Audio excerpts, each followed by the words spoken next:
I want to take a page, Brooklyn, if I might, if I may, from the Reverend Dr. Martin Luther King Jr. when he said that the measure of a man is not where they stand in times of comfort and convenience. And if I may paraphrase, it's where they stand when things are sure enough going wrong. That's the measure of a man. It's not where they stand when things, Brother Sean King, are polling well, but it's where they stand when the vision is ahead of the people. That's the measure of a man. And I submit to you, Brooklyn, your homegrown senator has shown throughout his life his measure. And we firmly understand the mission, but today you're going to understand the man. When you are willing to stand up and say in the face of people saying that it will never happen, that in this country it is immoral for folks not to have health care, that's the measure of a man. When you are willing in the 1980s to be one of only 2 white elected officials to stand by the side of the Reverend Jesse Jackson when he's running for president, that's the measure of a man.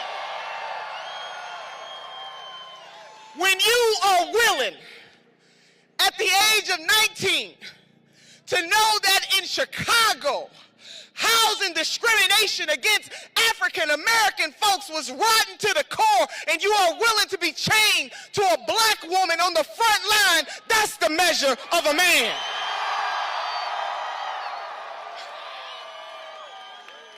And when you are willing to go to Canton, Mississippi in 2017, Brother King, to Marshall, Mississippi with people like Brother Danny Glover, to say to the Nissan workers who are trying to unionize that you have a right to have a union and to live a good life, that's the measure of a man.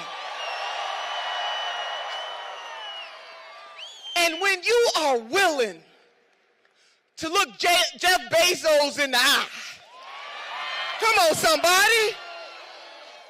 somebody, to say to the wealthiest man in the world that it is a sin and a shame, that it is rotten to the core, that $11 billion company refuses to pay their workers a living wage and to get that $15 an hour.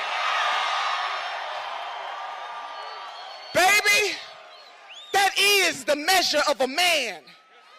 And when you dared during the debates in 2016, when the question is asked of you, what is the greatest existential crisis to this nation? And you say boldly, climate change, that's the measure of a man.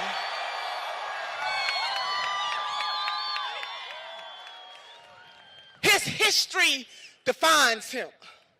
But it's not just about what he did in the 60s and the 80s and the 90s. It is what he is doing right now. The true measure of a man, somebody that is willing to lead, somebody that is willing to have a vision even when other folks can't see it, somebody who's willing to tell the truth, the whole truth, and nothing but the truth. So help us, God. That is the measure of a man. And so I say, Brooklyn, that you should be proud that the son of this city has been standing on the front lines for a very long time. Standing up for working people in this country, black, white, brown, red, yellow, and the swirl in between. Gay, lesbian, bisexual, transgender, queer, Jew, Gentile, Christian, Buddhist, atheist, standing up for the people. That's the measure of a man. And so I submit to you that we're going to take this on home that we're going to finish what we started in 2016. That this is a moment of transcendence. And our mission is so high, we can't get over it. And our mission is so low, we can't get under it. And our mission is so wide, we can't get around it. And with these hands, there's an African proverb that says that many hands make for light work. Can I see the hands? Can you raise your hands? All over, can you raise your hands? With these hands, we're going to transform this country in a way that they've never seen before. With these hands, we will have Medicare for all. With these hands, we will have college for all. With these hands, we will make sure that the working poor and barely middle class in this country have a system that answers to them. With these hands, we will rise